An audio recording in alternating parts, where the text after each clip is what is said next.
इस कार्यक्रम के प्रायोजक कृषि एवं किसान कल्याण मंत्रालय एवं कृषि सहकारिता एवं किसान कल्याण विभाग।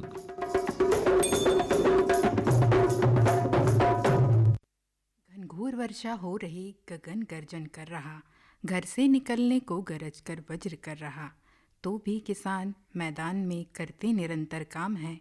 किस लोभ से आज भी लेते नहीं विश्राम है, किस लोभ से वे आज भी लेते नहीं विश्राम है। इन्हीं पंक्तियों के साथ स्वागत है सभी किसान भाइयों बहनों और श्रोताओं का आज के सजीव फोन इन कार्यक्रम हेलो किसान वाणी में। तो आप सभी को सुनैना धाकड़े की राम राम। किसान भाइयों, हेलो किसान वाणी में हमारा आज का विषय है जायद की सब्जियों में कीट रोग प्रबंधन और खरीफ सब्जियों की तैयारी। श्रोताओं, इस विषय से जुड़ी किसी भी तरह की जिज्ञासा या समस्या का हल जानने के लिए, अपने प्रश्नों का जवाब पाने के लिए आप हमें सीधे कॉल कर सकते हैं। कॉल करने के लिए आप हमारे आकाशवाणी स्टूडियो का नंबर लिख लें। नंबर है 8989116346। नंबर एक बार फिर सुन लें, 8989116346। इस नंबर पर कॉल करके विशेषज्ञ से बात करके आप अपने प्रश्नों का समाधान पा सकते हैं। किसान भाइयों, आपको बता दें कि आज आपके प्रश्नों का उत्तर देने के लिए इस वक्त हमारे साथ स्टूडियो में मौजूद है कृषि विज्ञान केंद्र चंदनगांव की कृषि वैज्ञानिक उद्यानिकी सब्जी विज्ञान श्रीमती रिया ठाकुर जी। मैडम, आपका बहुत बहुत स्वागत है हमारे आज के कार्यक्रम हेलो किसान वाणी में। आपको हमारे सभी किसान भाइयों की ओर से राम राम। राम राम। किसान भाइयों, सबसे पहले हम आज के दिन विशेष के बारे में हमारी विशेषज्ञ महोदया जी से संक्षिप्त जानकारी लेंगे। मैडम, हमने देखा कि आज यानी कि 29 मई 2025 से विकसित कृषि संकल्प अभियान की शुरुआत हुई है जी। और आज आप भी इस अभियान के कार्यक्रम में काफ़ी व्यस्त रहीं और समय निकालकर हमारे बीच उपस्थित हुई हैं जी। हम चाहेंगे कि इस अभियान के बारे में आप संक्षिप्त जानकारी हमारे किसान भाइयों को दें। जी बिल्कुल। सर्वप्रथम सभी किसान भाइयों को मेरा नमस्कार। तो जैसा कि आज आप सभी को पता है कि भारत सरकार और कृषि एवं किसान कल्याण मंत्रालय द्वारा आज एक कार्यक्रम की शुरुआत हुई है जिसका नाम है विकसित कृषि संकल्प अभियान। ये जो अभियान है, मैं आपको बताना चाहूँगी कि 29 मई से 12 जून तक चलेगा और इसका जो एक उद्देश्य है, महत्वपूर्ण उद्देश्य जिसको ध्यान में रखते हुए इसको चलाया गया है, वो है लैब से लैंड तक। मतलब अभी तक क्या हो रहा है कि जो हमारी कृषि में जितनी भी हम रिसर्च कर रहे हैं वो लैब में होती है और किसानों तक नहीं पहुंच पा रही है। कहीं ना कहीं जो धरातल है, जो हमारे ग्रामीण क्षेत्र हैं या जो हमारे गांव है, वहाँ तक वो जो हमारा जो रिसर्च है वो नहीं पहुंच पा रहा है।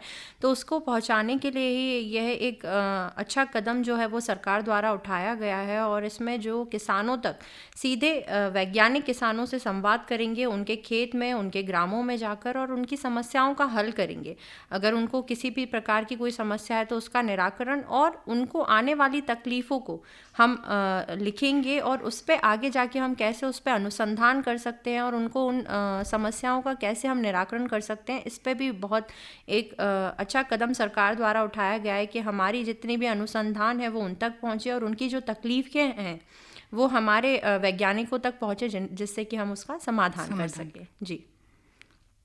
और इसके कुछ उद्देश्य भी हैं। जी बिल्कुल। जैसे कि हम सभी जानते हैं कि अगर हमारा किसान सशक्त होगा तभी हमारा जो राष्ट्र है वो समृद्ध होगा। तो इसके कुछ उद्देश्य हैं, जैसे कि किसानों को खरीफ फसलों की नवीनतम तकनीकों की जानकारी देना, प्राकृतिक खेती के बारे में उनको बताना और जागरूक करना कि वो कितना महत्वपूर्ण है। साथ ही मृदा स्वास्थ्य कार्ड आधारित फसल उत्पादन किस तरीके से वे कर सकते हैं, इस पर भी विशेष चर्चाएं होंगी। साथ ही संतुलित उर्वरकों का उपयोग, जो कि हमारे मृदा स्वास्थ्य के लिए बहुत ही ज़्यादा ज़रूरी है क्योंकि इसके बिना कुछ भी आगे संभव नहीं है। तो उसके बारे में भी हमको हमारे किसानों से चर्चा करनी है, उनको बताना है कि किस तरीके से आप यूरिया, डीएपी, पोटाश का संतुलित उपयोग करें। साथ ही जो आधुनिक यंत्र हैं उनसे हम कैसे स्मार्ट कृषि की तरफ जा सकते हैं उनका उपयोग करके, तो इसके बारे में भी हम चर्चा करेंगे। और साथ ही जितनी भी सरकारी योजनाएं चल रही हैं, चाहे वो हमारे राज्य स्तर पे हों या फिर केंद्रीय स्तर पे, तो उनके बारे में भी हमको किसानों को जानकारी देना है। तो मैडम, इससे जुड़ा हुआ हम संदेश सुन लेते हैं। जी। जिला छिंदवाड़ा और पांडुरना के माननीय सांसद महोदय श्री विवेक वंटी साहू जी विकसित कृषि संकल्प अभियान है उस पर उनके द्वारा दिया गया यह संदेश। और मांग आधारित अनुसंधान को, नवाचार को बढ़ावा देने के लिए एक राष्ट्रव्यापी अभियान चलाया जा रहा है जो 29 मई से 12 जून 2025 तक चलाया जाएगा। इस अभियान का नाम है विकसित कृषि संकल्प अभियान। हमारे छिंदवाड़ा जिले में इस अभियान की शुरुआत के अवसर पर हमने बात की हमारे जिले छिंदवाड़ा और पांडुर्ना के माननीय सांसद महोदय बंटी विवेक साहू जी से। जी नमस्कार। नमस्कार। तो 29 मई से 12 जून तक चलने वाले इस अभियान पर आप हमारे किसान भाइयों से क्या कहना चाहेंगे? हमारे देश के यशस्वी प्रधानमंत्री नरेंद्र मोदी जी का विकसित भारत का संकल्प है और विकसित राष्ट्र बनाने का संकल्प प्रधानमंत्री जी ने लिया है। जब हमारे आज़ादी के 100 वर्ष पूर्ण हो जाए 2047, उसके पहले भारत को विकसित राष्ट्र बनाना है। तो हर क्षेत्र में हमें विकास करना पड़ेगा, विकसित करना पड़ेगा। उसी सोच से यह विकसित कृषि संकल्प अभियान प्रधानमंत्री जी के नेतृत्व में हुआ है। हमें आज आवश्यकता है कृषि के क्षेत्र में आमूलचूल परिवर्तन करने की। हमारा देश कृषि प्रधान देश है और विभिन्न फसलें हमारे यहाँ होती है। इस अभियान के तहत किसानों को उन्नत बनाने का, कैसे उत्पादक क्षमता बढ़ाई जाए, नए बीज जो प्रधानमंत्री जी के नेतृत्व में नए बीज आए हैं उन बीजों के बारे में किसानों को अवगत कराना, प्राकृतिक खेती, ऑर्गेनिक खेती, जैविक खेती की ओर आगे बढ़ाना, साथ ही साथ जो हमारी सॉइल कार्ड होते हैं उसके माध्यम से किसानों को जागृत करना कि आपकी भूमि में किस तत्व की आवश्यकता है। तो इन सभी चीज़ों को लेकर के और उनकी फसल जो उत्पादन करते हैं उनको नए मार्केट मिल जाए, नई मंडी मिल जाए, नए बाजार मिल जाएं, तो इसको लेकर के अभियान प्रारंभ हुआ है। और निश्चित तौर पर कृषि के क्षेत्र में जब तक हम लोग आत्मनिर्भर नहीं होंगे तब तक के विकसित राष्ट्र की बात बेमानी है। इस मंत्र से, इस उद्देश्य से यह अभियान प्रारंभ हुआ है और निश्चित तौर पर भारत दुनिया का सबसे बड़ा कृषि उत्पादन क्षेत्र में की ओर आगे बढ़ रहा है। और प्रधानमंत्री जी के नेतृत्व में विकसित कृषि संकल्प अभियान जो प्रारंभ हो रहा है, इसमें निश्चित तौर पर भारत कृषि के क्षेत्र में मजबूत होगा और हम नए आयाम स्थापित करेंगे। तो आज इसी संबंध में जो मीटिंग रखी गई थी उसमें क्या तय किया गया है? आज की जो मीटिंग हुई, जो प्रधानमंत्री जी ने इसकी पूरे दिशा निर्देश तय करे हैं कि हर गांव में हमारे कृषि वैज्ञानिक पहुंचेंगे। कृषि वैज्ञानिक पहुंच करके किसानों से चर्चा करेंगे। उसमें फिर पशु विभाग के भी अधिकारी हैं, मत्स्य विभाग के भी अधिकारी हैं, हॉर्टिकल्चर के अधिकारी, ऐसे समस्त अधिकारी वैज्ञानिक गाँवों में पहुँच करके वहाँ पशुपालन के क्षेत्र में क्या विकास कर सकते हैं, किसी क्षेत्र की अलग भूमि रहती है, उर्वरक क्षमता रहती है, वहाँ क्या अच्छा उत्पादन कर सकते हैं, कौन से पशु किस क्षेत्र में कर सकते हैं। तो यह अभियान एक बृहद अभियान है और इसमें हर किसान साथी को अपने से जोड़ करके विकसित राष्ट्र की ओर ले जाने का काम कर। मेरा किसान भाइयों से अपील 2-3 विषय को लेकर के है कि जैसे हम लोग बोनी करने जाते हैं तो एकदम से हम लोग अनाप शनाप खाद, चाहे यूरिया हो, DAP हो, इसको हम लोग डालना चालू कर देते हैं। तो आप लोग जो हेल्थ सॉइल कार्ड मिला है आपको भूमि का, उसको समझ करके हमारी भूमि को क्या आवश्यकता है उतना डालें। दूसरा, नरवाई का हमको सोचना पड़ेगा। नरवाई अगर हम जलाते हैं तो हमारी ज़मीन की उत्पादन क्षमता भी कम होती है, साथ ही साथ उससे वातावरण में विपरीत प्रभाव पड़ता है। तो मैं किसान साथियों से दोनों निवेदन करना चाहता हूँ कि हम प्राकृतिक खेती की ओर जाएं, जैविक खेती की ओर जाएं, ऑर्गेनिक खेती की ओर जाएं और ये नरवाई को कृपया करके ना जलाएं जिससे हमें ही नुकसान होना है। यह मेरे 2 अपील किसान साथियों से है। आपने आकाशवाणी से बातचीत की, बहुत बहुत धन्यवाद। नमस्कार। नमस्कार, धन्यवाद।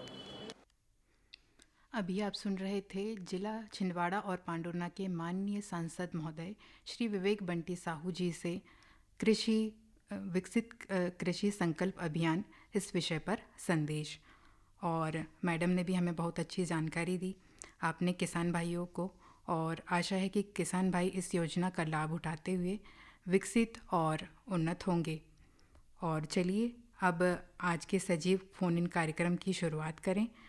इससे पहले हम किसान भाइयों को बता दें कि कार्यक्रम के इस भाग के प्रायोजक हैं कृषि एवं किसान कल्याण मंत्रालय एवं कृषि सहकारिता एवं किसान कल्याण विभाग। तो किसान भाइयों, अब विषय पर चर्चा करते हुए कॉलर से जुड़कर उनसे उनके प्रश्नों का उत्तर भी देते चलेंगे और जायद की सब्जियों में कीट और रोग प्रबंधन और खरीफ की सब्जियों की तैयारी, ये है हमारी आज के कार्यक्रम का विषय। इस समय मैडम जायद की सब्जियां निकल रही हैं जी। और कुछ निकलने वाली हैं जी, जैसे लौकी, ककड़ी, प्याज, धनिया, टमाटर, भटे, भिंडी वगैरह। बिल्कुल। तो मैडम सबसे पहले हम आपसे ये जानना चाहेंगे कि कौन कौन से कीट इस समय में जायद की सब्जियों में देखने को मिलते हैं। बहुत ही अच्छा प्रश्न आपने किया है। एक्चुअली अभी जो आप देख रहे हैं कि जो बारिश हो रही है, जो कभी भी बारिश हो रही है, इसकी वजह से जो कीट और व्याधि है उसका प्रकोप और ज़्यादा हमारी जो सब्जी फसलें हैं उन पर पड़ रहा है, जिससे कि हमारा जो उत्पादन है उसमें भी जो है ख़राब उत्पादन भी हो रहा है, क्योंकि कीट और व्याधि वहाँ पर संक्रमित फल जो हमको प्राप्त हो रहे हैं। तो सबसे पहले जो कीट है उसमें रस चूसक कीटों का भी जो प्रकोप है वो अगर इसी तरीके का मौसम रहा तो बढ़ेगा। तो उसके लिए हम ये कर सकते हैं कि जितने भी सब्जियां अभी जो हमारे खेतों में हैं उनके बीच में पीले चिपचिपे पत्ते हम लगाएं, जिनको अंग्रेजी में येलो स्टिकी ट्रैप कहते हैं। तो उस पर सफ़ेद मक्खी आकर्षित होती है, तो उसको हम एक अपने खेतों में लगा सकते हैं। साथ ही अगर फल निकलने की अवस्था है तो उस समय मैं नहीं बोलूँगी कि बहुत ज़्यादा आप कोई रासायनिक कीटनाशी का छिड़काव करें, आप नीम तेल का छिड़काव वहाँ पर कर सकते हैं। तो वो रस चूसक कीटों को भी नियंत्रित करेगा। और आपके अगर खेत में इल्लियों की समस्या है, जैसे अगर फल छेदक कोई इल्ली है, तो उसके लिए भी जो हमारा जैविक कीटनाशी है बिवेरिया बेसियाना जिसको हम बोलते हैं, तो उसका भी छिड़काव हम हमारी सब्जियों पे कर सकते हैं, ताकि हमको भी कोई नुकसान ना हो। जो हम रासायनिक के जो हम सब्जियां खा रहे हैं उससे भी हमें बहुत नुकसान है। तो उससे बचने के लिए अगर हम चाहें तो नीम तेल या फिर कोई जैविक कीटनाशी का अगर हम इस समय प्रयोग करेंगे तो वो बहुत अच्छा रहेगा, क्योंकि आपको पता है हर दूसरे से तीसरे दिन सब्जियों की तुड़ाई होती है। तो इसीलिए कोई रासायनिक कीटनाशी न डालते हुए इन कीटनाशियों का प्रयोग आप कर सकते हैं। और साथ में जो मैंने बताया कि येलो स्टिकी ट्रैप है, इसको आप लगा सकते हैं, या फिर आपके जो नीमास्त्र होता है या अग्नि अस्त्र होता है, इस तरीके के भी जो आपके तरल कीटनाशी जो हम बनाते हैं प्राकृतिक खेती में, तो उनका भी उपयोग करके आप अभी इस समय कीटों को जो है वो नियंत्रित कर सकते हैं। हाँ, एक समस्या जो है फल मक्खी की, जो हमारी कद्दू वर्गीय सब्जियों में आती है, तो उसके बचाव के लिए हम अपने खेतों में फ्रूट फ्लाई ट्रैप का ज़रूर प्रयोग करें। मैडम एक कॉल आ रहा है, उसे अटेंड करते हैं जी। Hello hello. हाँ जी, नमस्कार जी मैडम जी। नमस्कार जी, आपका स्वागत है। नाम बताएं। श्रीपत राव बोले, उमरेड से बोल रहा जी। जी, अपना प्रश्न बोलें। ये भटे लगाए थे हमने जी, ये जायद के मौसम में, जी तो उसमें छेद हो रहा है, जो फल आ रहा है उसमें। जी मैडम। जी, भटे में छेद हो रहे हैं, छेद वाला फल आ रहा है। जी जी, उसी के लिए अभी तक आपने किसी जो कीटनाशी है उसका छिड़काव किया है? जी, बाजार से दवाई ला के सींचे थे मैडम। अच्छा, तो उसके लिए एक हमारा क्लोरो एंट्रीप्रेनॉल करके आता है, तो वो दवाई का इस्तेमाल आप करेंगे तो वो काफ़ी नियंत्रण उस पर मिलेगा। और ये ख़ास तौर पर इसी के लिए है, जो फल और तना छेदक होता है हमारे जो बैगन में, तो ये आप क्लोरो एंट्रीप्रेनॉल डाल सकते हैं। 0.2 से 0.4 मिलीलीटर प्रति लीटर की दर से इसका आपको छिड़काव करना है। तो इसका आप छिड़काव करेंगे तो निश्चित तौर पे ही आपको इस कीट से जो है वो निजात मिलेगी। और साथ में आप इससे नीम तेल का भी छिड़काव अल्टरनेट करते रहिए, कि एक बार ये और 7 दिन के अंतराल पर आप नीम तेल का छिड़काव करेंगे तो इससे आपको काफ़ी राहत मिलेगी। पौधे की पत्ती झड़ रही है मैडम, उसके लिए भी करना है। पौधे की पत्ती पौधे की झड़ रही है, तो अगर झड़ रही है, पीली पड़ के झड़ रही है, हाँ जी, पीली हाँ, तो आप फफूंदनाशी वहाँ पर इस्तेमाल कर सकते हैं। आप वहाँ पर या तो बाविस्टीन का एक छिड़काव कर दें, या फिर कॉपर COC आता है हमारा, कॉपर ऑक्सीक्लोराइड 2 ग्राम प्रति लीटर की दर से उसका भी छिड़काव कर देंगे। सामान्यतः कोई भी फफूंदनाशी लेके छिड़काव करेंगे तो उस पर भी आपको आराम मिलेगा। जी जी, ठीक है, हमारे कॉलर की समस्या का समाधान हो गया होगा। और हम जैविक कीटनाशक की बात कर रहे थे मैडम, तो और बताइए। हाँ, तो हम जैविक कीटनाशी में जैसे नीमास्त्र है, अग्नि अस्त्र है, या 10 पर्णी अर्क है जो 10 पत्तों के अर्क से बनता है। जितने भी हमारे कड़वे पत्ते हैं उसके साथ हम गौमूत्र का इस्तेमाल करते हैं और उबाल के इसको तैयार किया जाता है। तो इस तरीके की भी जो हमारे जैविक कीटनाशी हैं उनका उपयोग हम अगर अपनी फसलों में करते हैं इस समय, ख़ास तौर पे जब हमारे फल आ रहे हैं, तो वो हमारे लिए भी, जो मनुष्य का स्वास्थ्य है उसके लिए भी लाभदायी है, और सभी के लिए, और कीटों को खत्म करने के लिए बिल्कुल बिल्कुल वो भी है जी। और मैडम इसके बाद हम किस किस तरह के रोग इस समय सब्जियों में लगते हैं अभी वो भी देखें। हाँ जी, ऐसे इस समय कोई रोग ऐसे आता नहीं है, पर अभी ये जो निरंतर बारिश का दौर चल रहा है कि बारिश हो रही है, रुक रही है, तो इस समय आपने देखा होगा एक सफ़ेद कलर का पाउडर, जिसको हम पाउडरी मिल्ड्यू के नाम से जानते हैं, चूर्निल आसिता इसको हम हिंदी में बोलते हैं। तो पाउडरी मिल्ड्यू की समस्या आपको देखने को मिलेगी। जी, एक कॉलर है लाइन जी। पर। हेलो। हाँ हेलो जी।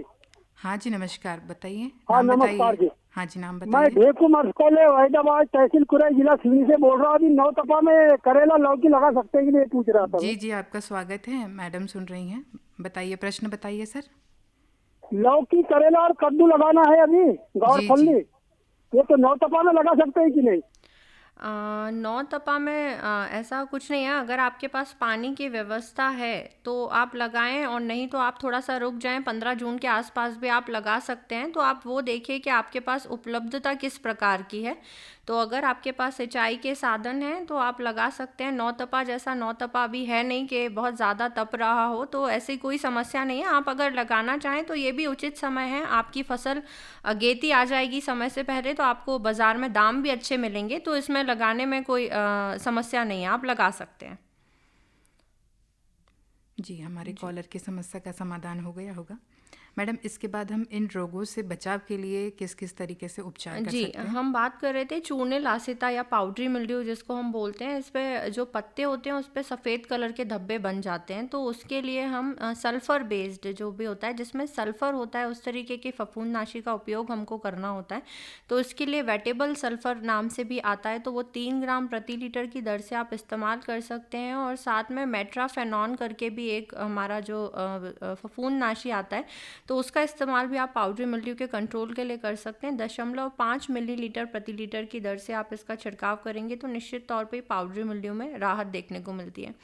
साथ ही साथ अभी जो मौसम चल रहा है उसमें जो रस चूसक कीट हैं वो भी प्रभावशाली होते हैं। तो उसकी वजह से आपको लीफ कर्ल या मोज़ेक जिसको हम बोलते हैं, मोज़ेक वायरस भी देखने को मिलेगा। तो उसके नियंत्रण के लिए हमको वेक्टर को कंट्रोल करना होता है। तो वो सफ़ेद मक्खी होती है।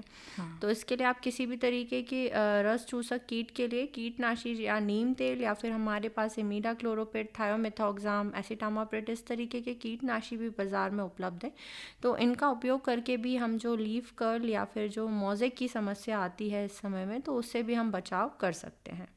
जी मैडम, और इस समय खरीफ की सब्जियों की तैयारी भी होती है, तो इन जी। तैयारियों में हम क्या क्या करें और अच्छी सब्जी फसल प्राप्त हो सके, इसकी भी और ज़मीन की तैयारी कैसे करें, ये भी जी। बताएं। जैसे कि हम बात करें, अभी जो मौसम निकला है वो गर्मी का, तो गहरी जुताई सबसे पहले जो होना चाहिए था, वो गहरी जुताई अगर आप करके कोई भी खेत तैयार करेंगे तो वो सबसे अच्छा माना जाता है। उसके बाद एक सबसे महत्वपूर्ण कड़ी जो है वो है स्वस्थ पौध उत्पादन। अगर आपका पौध अच्छा है जो आप लगाने वाले हैं, अगर वो स्वस्थ है तो निश्चित तौर पे आगे जो उत्पादन मिलने वाला है वो भी बहुत अच्छा मिलेगा। तो जो भी किसान भाई हमारे अभी नर्सरी लगाने की तैयारी कर रहे हैं तो वो कुछ चीज़ों का ध्यान रखें। जैसे कि आप जो बीज है वो अच्छी जगह से खरीदें, जो एक अच्छा सर्टिफाइड बीज हम खरीदें जिससे कि जर्मिनेशन की कोई समस्या उसमें ना रहे। जो भी बीज लगाएं वो उपचारित करके लगाएं। और अभी जो नई तकनीक आ गई है, जैसे जनरली हमारा जो किसान है वो क्यारी बनाकर उस पर रोपा तैयार करता है, पर अभी प्रॉट ट्रे टेक्नोलॉजी आ गई है जो एक काले कलर की ट्रे जैसी आती है और उसमें किसान रोपा तैयार करता है। तो वो मृदा रहित मृदा रहित रोपा होता है। तो उसमें क्या होता है कि मिट्टी के स्थान पर हम कोकोपिट का इस्तेमाल करते हैं, साथ में वर्मीक्यूलाइट और परलाइट लेते हैं। और अगर वर्मीक्यूलाइट परलाइट ना हो तो हम गोबर की खाद भी साथ में लेते हैं।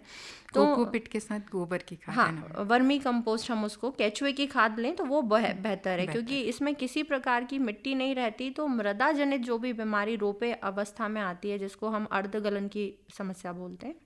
हाँ मैडम, कॉलर हैं एक लाइन पर हमारे। हेलो। हेलो किसानवाड़ी। हाँ जी, स्वागत है आपका, नाम बताइए। जी नमस्ते मैडम। जी, नाम बताइए सर। जी मैं ग्राम बमनी लाला पोस्ट बरसोली से नियमित श्रोता बात कर रहा हूँ, दीदी सतीश रघुवंशी। हाँ जी जी, ये हमारे नियमित श्रोता हैं। हाँ, अपना प्रश्न बोलिए। जी दीदी, हमने मतलब लौकी लगाए हैं और उसमें कुछ कीट लग रहे हैं, तो मैं ये बोल रहा हूँ मतलब उसमें ऐसा मतलब क्या छिड़काव करना है और कौन सी दवा का छिड़काव करना है कि जिससे उसमें कीट न लगे दीदी। कीट मतलब आपको छेद देखने को मिल रहा है, फल सड़ रहा है, मतलब किस प्रकार का कीट, अभी क्या अवस्था है आपकी लौकी की, कि फलन पे आ गई है या अभी लगा के ही शुरू हुआ है, मतलब अवस्था बताइए। नहीं, ये फलने में आ रही दीदी और उसमें कुछ छिद्र हो रहे हैं। हाँ, तो वही हम जो चर्चा कर रहे थे कि फल मक्खी की समस्या है ये।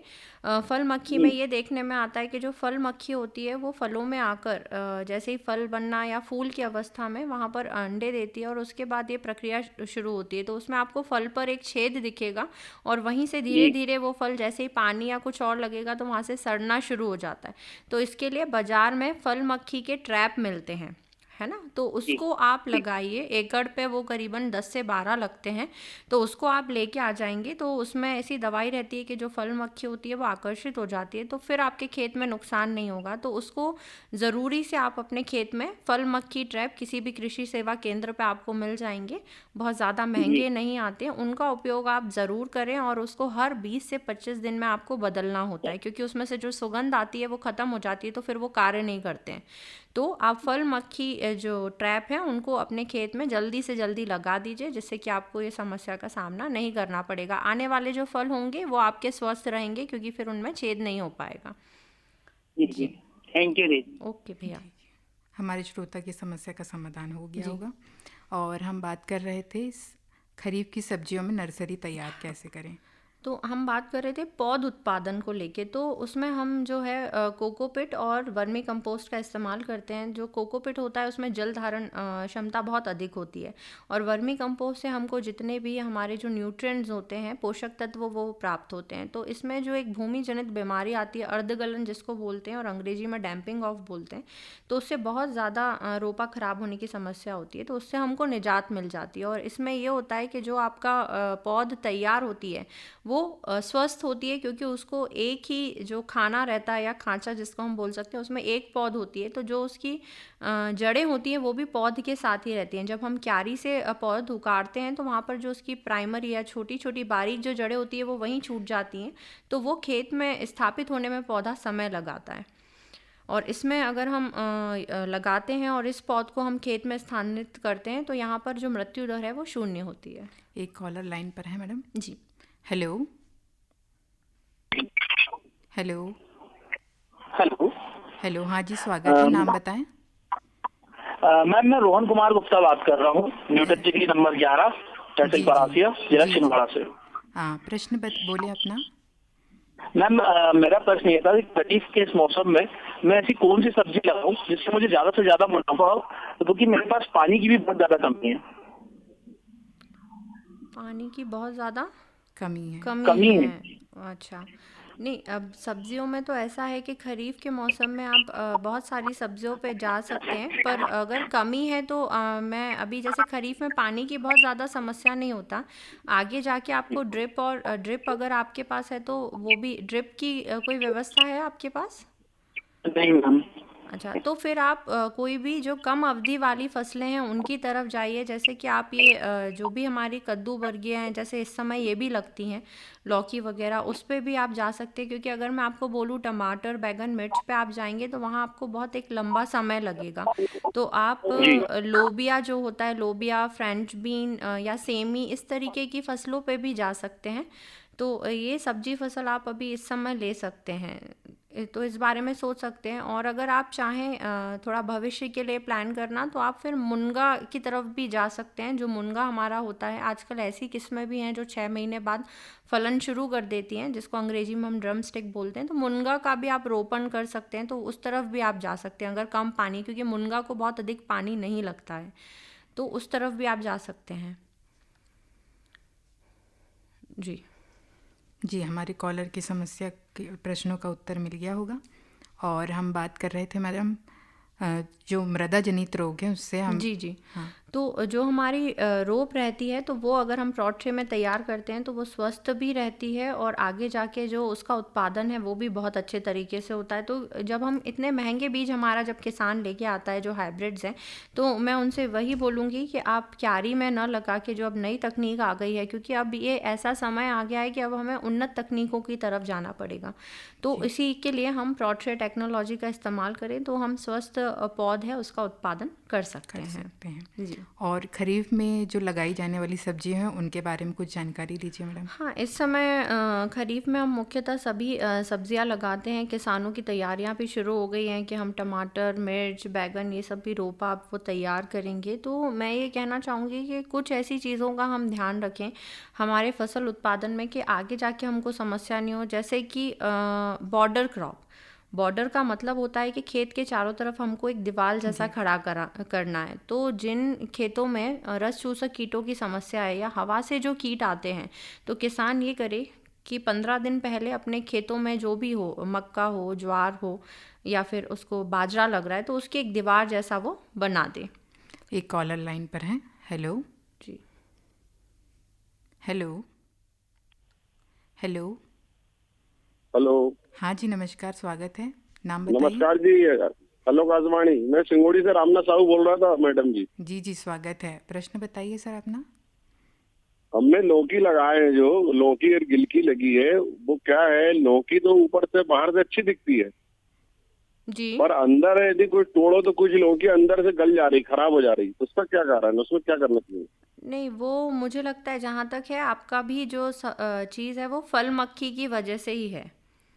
उसमें आपको एक ऐसा कि अंदर हाँ, अंदर उसमें बाहर से अच्छी बाहर से उसमें एक बहुत छोटा छेद होता है और अगर आप बहुत ज़्यादा देर तक देखेंगे तो लौकी में आपको कीड़े भी दिखेंगे या फिर वो हाँ, है गली ना हुई, उसमें। हाँ, तो गली हुई दिखेगी। तो वो फल मक्खी की ही समस्या है। और आज के समय में जो हमारा कद्दू वर्गीय जो सब्जियां हैं, चाहे मैं लौकी की बात करूं चाहे खरबूजे की बात करूं, तो इसमें ये बहुत ज़्यादा अटैक करती हैं। और अभी जो मौसम चल रहा है इस वजह से भी इसकी बहुत ज़्यादा समस्या है।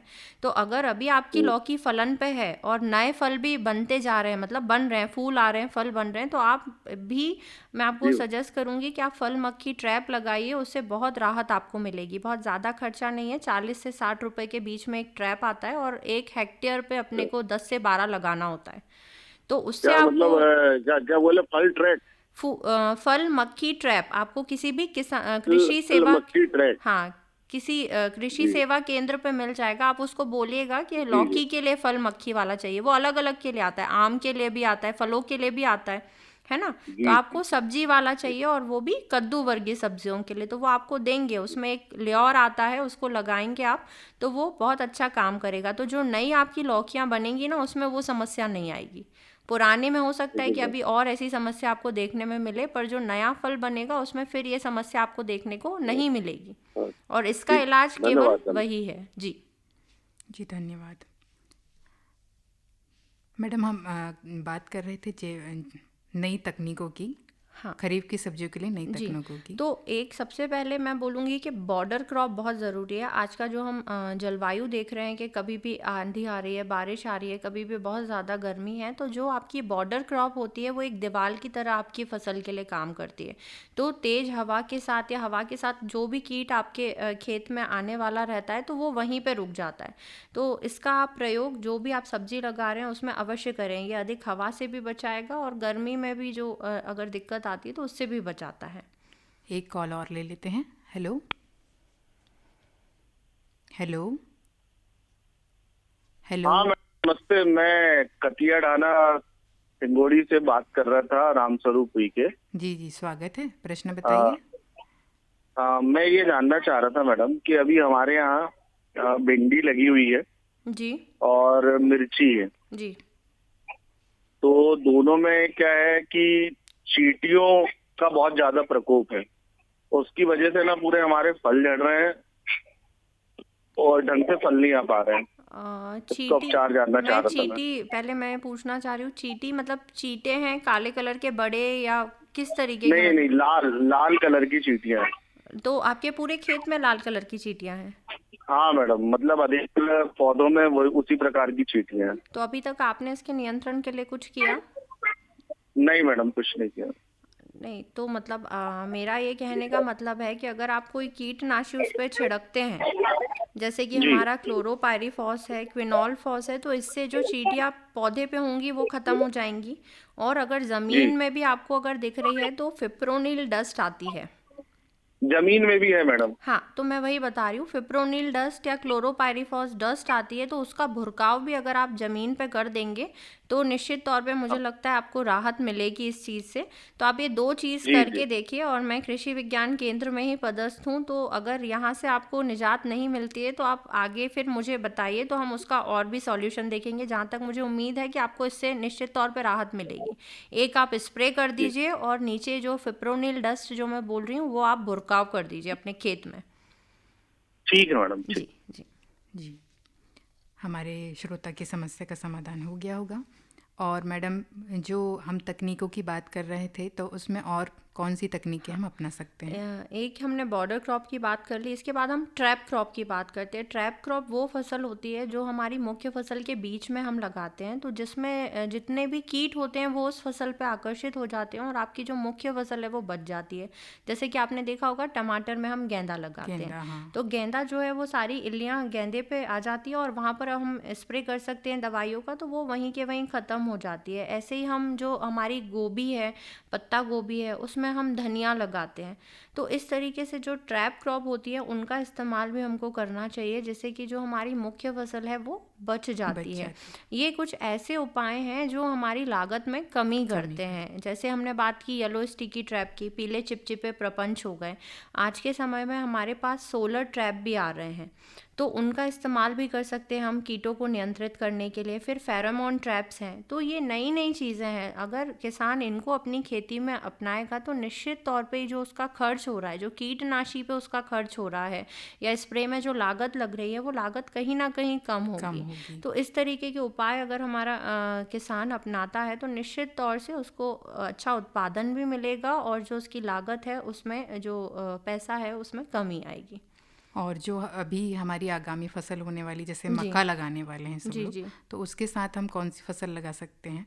मक्के के साथ में मतलब देखिए, जो भी फसल हम लगाते हैं वो संतुलित होना चाहिए। अगर हम सब्जी लगा रहे हैं तो एक ही तरीके की सब्जी आसपास नहीं होना चाहिए, मतलब उनके कुल अलग अलग होना चाहिए। मक्का अगर हम लगा रहे हैं तो वहाँ पर मक्के के साथ भी हम कोई सब्जी वाली फसल लगा सकते हैं, जो भी किसान चाहे, क्योंकि मक्का और दूसरी सब्जियों का समय एक साथ ही है। तो उसके साथ मैं नहीं बोलूँगी कि आप कुछ लगाइए, क्योंकि हाँ, पानी की पानी की उपलब्धता उपलब्ध अलग अलग है दोनों के लिए।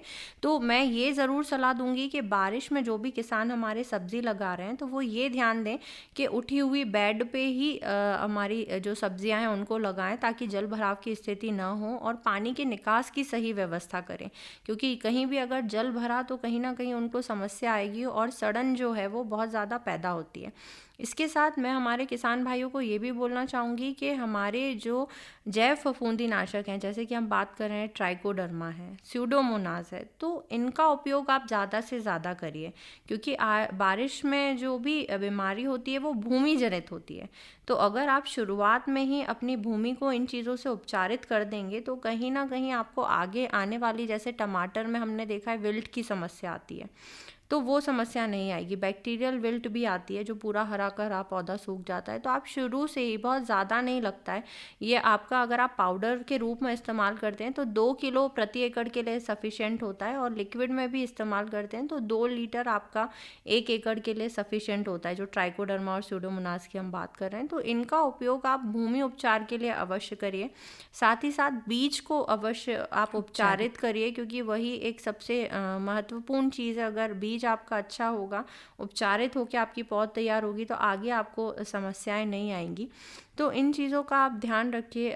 साथ में समय समय पर आप अपने खेत में नियमित आप घूमते रहिए, कि अगर कोई कीट व्याधि अगर शुरुआती तौर में ही आपको पता चल जाएगा तो आगे जाके इतनी समस्या नहीं होती। टमाटर में भी देखते हैं हम, अर्ली ब्लाइट का प्रकोप होता है, उसके बाद लेट ब्लाइट आती है या लीफ स्पॉट आता है। तो इसके लिए भी आप कुछ जो केमिकल्स हैं हमारे, पायरोक्लस्ट्रोबीन है, एजॉक्सीस्ट्रोबीन है, मेटीराम है, तो इनका इस्तेमाल आप कर सकते हैं, तो इनसे भी निजात मिलेगी आपको। और सबसे महत्वपूर्ण बात कि जो आप खाद का इस्तेमाल कर रहे हैं तो वो आप आपके मृदा स्वास्थ्य कार्ड जो आपने बनाया है उसको देखते हुए भी अपने खेत में आप खाद डालें। एक कॉलर है मैम। Hello hello. हाँ जी, नमस्कार मैम। हाँ जी, नमस्कार। नाम बताइए आपका। जी, मैं युवराज कनोडिया बात कर रहा हूँ सदारपुर। जी जी, अपना प्रश्न बताइए। जी, मैंने थोड़ी बहुत जगह ककड़ी लगाया है, ठीक है, गर्मी का, तो उसमें क्या है वो फल ठीक से नहीं आ रहे हैं। छोटे छोटे फूल बनते, वो फूल झड़ जा रहे हैं, तो वो फल नहीं बन रहे हैं उनसे, और वो कुछ मक्खी जैसी बैठ रही है उनमें, जिससे कि शायद वो पत्तियों की रौनक जा रही है। तो क्या वजह से हो रहा है ऐसा? आपने जो खीरा लगाया है वो खुले में ही लगाया है ना? हाँ जी, खुले में ही। हाँ, तो ये जो आप बता रहे हैं ना कि फल झड़ रहे हैं, तो देखिए वो जो फल वो मादा फूल होता है। जो मादा फूल होता है उसमें आपको वैसे ही लगता है कि एक खीरा बना हुआ है, पर वो फूल होता है। जब तक उसमें परागकण नहीं होगा तब तक वो फल नहीं बनता है। तो कई बार अगर सही तरीके से परागकण नहीं होता है तब भी ये समस्या आती है कि फूल झड़ जाता है और आपको लगता है कि फल झड़ रहा है। तो थोड़ा सा आप ये देखिए कि सही तरीके से परागकण हो रहा है कि नहीं। और आप बोल रहे हैं मक्खी बैठ रही है, मतलब किस प्रकार की मक्खी है? फल मक्खी की बात कर रहे हैं या कुछ और है? तो पत्तियों में ही रहती है वो, मतलब मक्खी नहीं कह सकते उनको, पर वो वैसे गोल गोल से रहते हैं। अब उनको क्या कीड़े कहें समझ में ही नहीं आता है। तो मैं पूछ हाँ नहीं तो वो अगर रस चूसक कीट है तो हमने अभी जो निम्न बताए हैं, जैसे एसिटामाप्रिड अगर कुछ है या इमिडाक्लोरोपिड है, तो आप उसका छिड़काव कर दीजिए। और जो मैं बोल रही हूँ, एक बार परागकण के लिए आप देखिए, अगर सही परागकण नहीं हो रहा होगा तो ये जो फल झड़ने की समस्या है ये आपकी आएगी। और इसके लिए आप थोड़ा सा सुबह जाके फील्ड में देखिए कि मधुमक्खी है या नहीं फूलों पे। तो इस प्रकार से आप थोड़ा सा देखेंगे तो आपको समझ में आएगा कि क्या समस्या है। और अधिक अगर आपको समस्या आती है तो आप कृषि विज्ञान केंद्र में आप आके मुझसे मिलिए, तो थोड़ा सा या फोटोग्राफ आप मुझे दिखा पाएँ तो उससे हम और अच्छे से इसका निदान कर सकते हैं समस्या का। जी नहीं, मधुमक्खियाँ की बात नहीं कर रहा हूँ मैं तो जो रहती है ना, मैं समझ गई आपकी बात। मैं सिर्फ मधुमक्खियों के लिए ये बोल रही हूँ कि अगर फल आपके झड़ रहे हैं तो वो परागकण नहीं होने की वजह से हो सकता है। तो मैं ये बोल रही हूँ एक बार आप देखिए कि आपके खेत में मधुमक्खियाँ आ रही हैं या नहीं आ रही हैं, तो उसके लिए। और जो आप मक्खी की बात करें तो उसके लिए फिर आप कोई भी कीटनाशी का एक बार छिड़काव करके देख लीजिए। अगर वो थ्रिप्स हो, वाइट फ्लाई हो, तो उसके लिए आप इमिडाक्लोरोपिड, एसिटामाप्रिड का स्प्रे कर सकते हैं। जी, हमारे श्रोता की समस्या का समाधान हो गया है। और मैडम अब वक्त धीरे धीरे मतलब समय होता जा रहा है और जानकारियाँ बहुत है जी। तो अब श्रोताओं, आज के हेलो किसान वाणी कार्यक्रम में हमारा विषय था जायद की सब्जियों में कीट रोग प्रबंधन और खरीफ सब्जियों की तैयारी। और इस विषय पर हमें जानकारी दे रही थी कृषि विज्ञान केंद्र चंदनगांव की कृषि वैज्ञानिक उद्यान की सब्जी विज्ञान श्रीमती रिया ठाकुर जी। मैडम, आज आपने अपना बहुत बहुमूल्य समय हमारे आकाशवाणी परिवार को दिया। इतनी महत्वपूर्ण और रोचक जानकारियाँ हमारे किसान भाइयों तक पहुँचाई, इसके लिए आपका बहुत बहुत धन्यवाद। जी, धन्यवाद। श्रोताओं, आपको बता दें कि आज के हेलो किसान वाणी कार्यक्रम का संयोजन था दीपांकर तिवारी जी का और अमोल शेंडे जी, और प्रस्तुति सहयोग थे सौरभ पटेल। और अब वक्त हो चला है आप सभी से विदा लेने का, तो स्वीकार कीजिए सुनैना धाकड़े की राम राम। जय जवान जय किसान।